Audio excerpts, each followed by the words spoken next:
Des nouveautés de ma piscine. Donc dans les dernières vidéos, je t'ai parlé un petit peu de cette piscine, du chauffe-eau solaire qu'on peut retrouver juste là-bas. Du coup là j'ai fait pas mal de petits changements et tout, mais c'est des micro-changements que je fais au fur et à mesure que je trouve s'il y a des nouveaux problèmes, etc. Là le tuyau à l'intérieur de la piscine, c'est juste pour un petit peu aspirer tout ce qu'il y a dans le fond. Donc pour l'instant on n'a pas d'aspirateur de fond de piscine ou des trucs comme ça, parce qu'on a plein de petites merdes qui doivent venir des avions et tout, qui se mettent au fond de l'eau et qu'on peut pas enlever grâce à l'épuisette. L'épuisette est trop large finalement. Soit on en achète une plus mince de 1,5 mm ou 1 mm de maillage, soit on va devoir acheter un nouveau truc, une sorte d'aspirateur de fond de piscine. Bref, du coup les modifications. Alors j'ai posé du coup le tuyau là-haut et il a eu une énorme pluie à un moment. Et le problème c'est que l'eau, en fait, vu qu'il était posé dessus, l'eau ne s'écoulait pas entre les tuyaux, etc. Et du coup elle pouvait couler à l'intérieur. Là elle s'infiltrait, etc. Quand il y a rien qui bloque, bah, l'eau elle passe, elle tombe et basta. Mais là, le problème, c'est que vu qu'elle stagnait, on va dire, elle s'infiltrait à l'intérieur et ça coulait directement sur les affaires. Donc ça a été problématique. Alors comment j'ai résolu ce problème-là?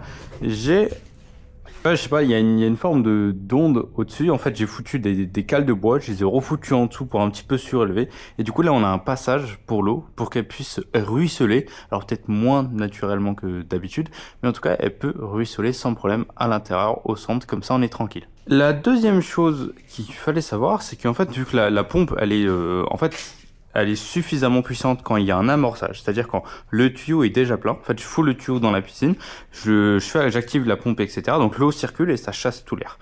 Ensuite, je peux la mettre en haut. Je peux pas mettre le tuyau comme ça et ensuite envoyer de l'eau et essayer de chasser l'air. C'est pas possible, la pompe, elle est pas assez puissante. Donc j'ai fait un amorçage. Le problème, c'est que même avec l'amorçage, le débit de l'eau est pas énorme. Tu sais quoi, je vais l'allumer et je vais te montrer ce que ça donne. Donc là, tu vois, on est en haut et on a un débit qui est un peu comme ça. Voilà, c'est pas énorme. Et en fait, le problème, c'est que ça permettait pas de pomper et de filtrer vraiment la piscine comme il fallait, avec un bon débit, etc. Parce qu'en fait, j'envoyais l'eau en haut, etc. C'était ma seule sortie, en tout cas, par rapport à la pompe. Donc je me suis dit, je vais acheter une sorte de dérivateur. Et en gros, j'ai acheté cette petite pièce-là. Voilà, c'est une petite pièce méga simple, hein, dans laquelle en fait j'ai coupé le tuyau de base, je l'ai coupé là, je l'ai coupé là, enfin du coup c'était cette coupe là, et je l'ai foutu ici. Et en gros là, en fait je commande si ça passe dans le tuyau qui monte ou si ça passe dans le tuyau qui arrive directement dans la piscine. Et après j'ai foutu des riselets un peu partout, tu vois, je l'ai bien serré, comme ça il bouge plus. Et donc là en fait je vais couper en haut, donc là il y a plus d'eau qui sort, plus du tout. Regarde ici, hop, l'eau, voilà, elle va sortir parce que c'est la fin, mais tu vois le débit il disparaît. Et ensuite, je vais ouvrir ici et on peut voir que le débit d'eau est beaucoup plus impressionnant que ce qu'il y avait tout à l'heure ici. Pourquoi? Parce qu'en fait là, il y a besoin de moins de puissance pour envoyer l'eau, tu vois, elle remonte un tout petit peu.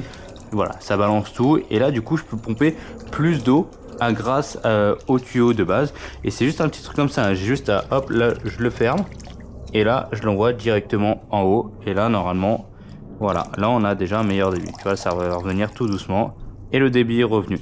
Comme ça, là, ça me permet de chauffer l'eau. Tu vois, elle commence à être elle est un petit peu chaude, mais pas énormément, parce que bah, du coup, il n'y a plus de soleil qui tape.